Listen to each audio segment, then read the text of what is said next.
Assalamualaikum warahmatullahi wabarakatuh.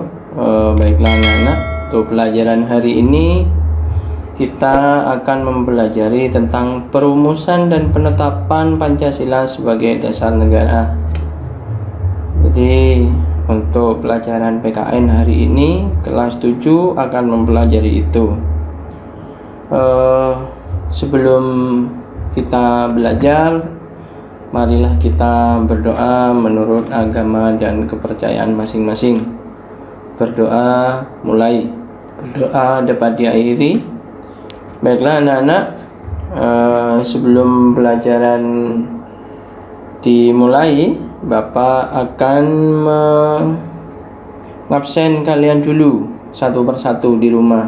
Ya, Ahmad datang hadir hari ini. Oh ya. Terus yang di WA group ini ada yang tidak ikut Zoom ini karena paketannya habis ini. Yang WA group Sinta hadir ya? Oh ya, hadir. Terus ada beberapa ini tidak perlu Bapak sebutkan semua. Nanti Bapak checklist sendiri sudah.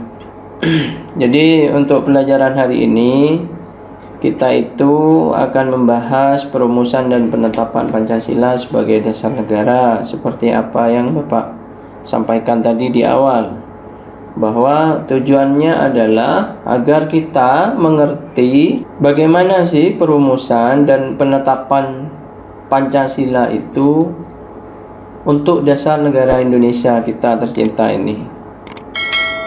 Terus yang berikutnya adalah apa saja dan beberapa langkah yang dilakukan oleh beberapa panitia yang membentuk Pancasila itu untuk menjadi dasar negara.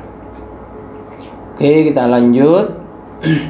Yang pertama, perumusan Pancasila sebagai dasar negara itu tentunya ada proses pembentukan BPUPKI.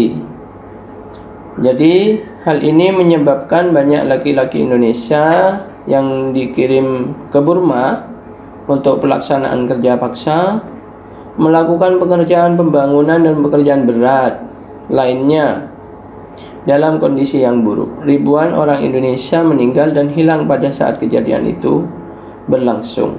Pengambilan paksa saat itu, tentara Jepang mengambil makanan, pakaian, dan berbagai keperluan hidup lainnya secara paksa dari keluarga-keluarga Indonesia tanpa memberi ganti rugi.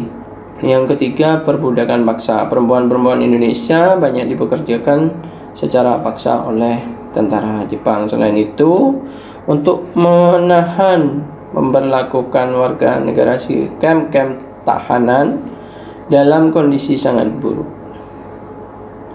Ini dikutip dari Ruswandi Hermawan dan Sukandana Permana. Yang kedua, usulan mengenai dasar Indonesia merdeka dalam sidang pertama BPUPKI secara berurutan dikemukakan oleh Bapak Muhammad Yamin Supomo, Bapak Insinyur Soekarno pada sidang BPUPKI tanggal 29 Mei 1945. Jadi ini sebelum kemerdekaan. Bapak Muhammad Yamin saat itu mengusulkan rancangan dasar negara Indonesia, mengatakan bahwa rakyat Indonesia mesti mendapat dasar negara yang berasal daripada peradaban bangsa Indonesia. Orang Timur pulang kepada kebudayaan Timur. Jadi itu yang disampaikan oleh beliau.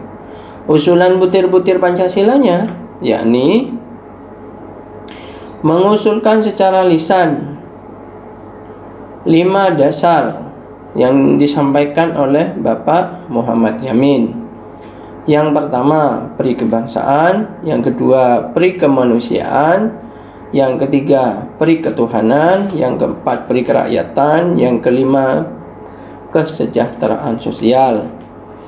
Setelah berpidato menyampaikan konsep mengenai dasar negara Indonesia secara tertulis kepada ketua sidang, konsep yang disampaikan berbeda dengan isi pidato sebelumnya.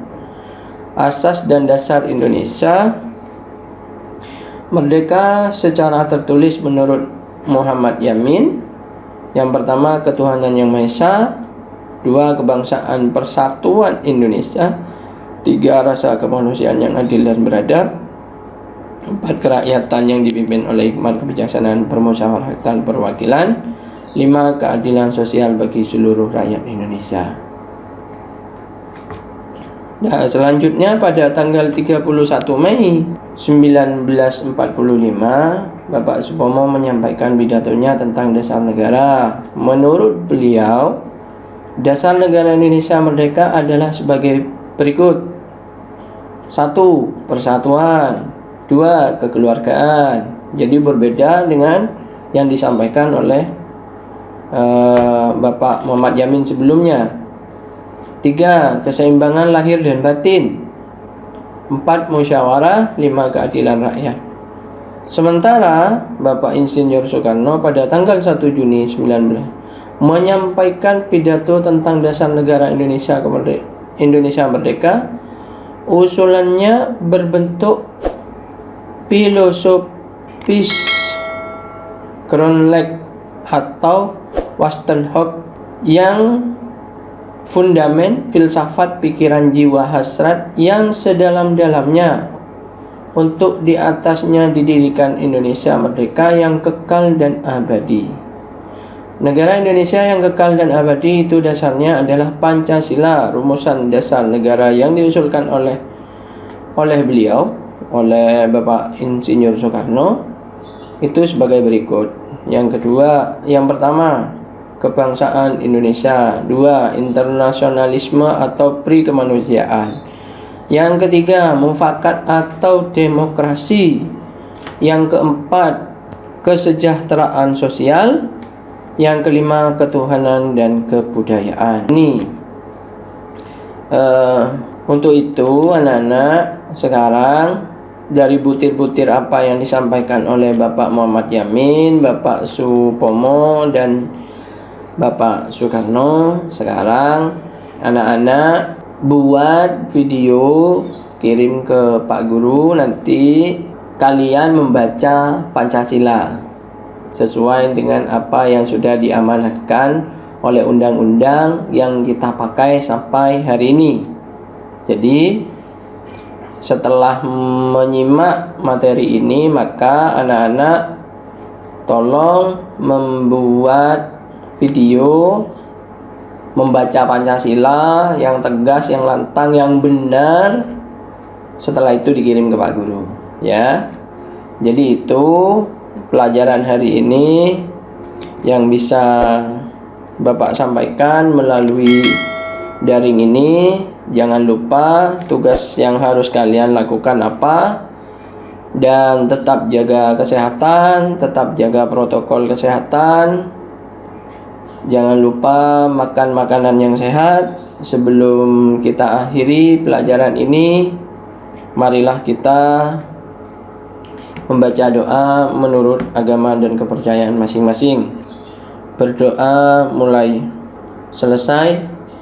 Mungkin itu pelajaran pada hari ini yang bisa Bapak sampaikan. Nanti kalau ada sesuatu yang kurang paham, termasuk tugas yang Bapak sampaikan tadi, jadi dari apa yang Bapak sampaikan tadi kalian rangkum, habis itu kalian pahami, habis itu tugasnya dikerjakan.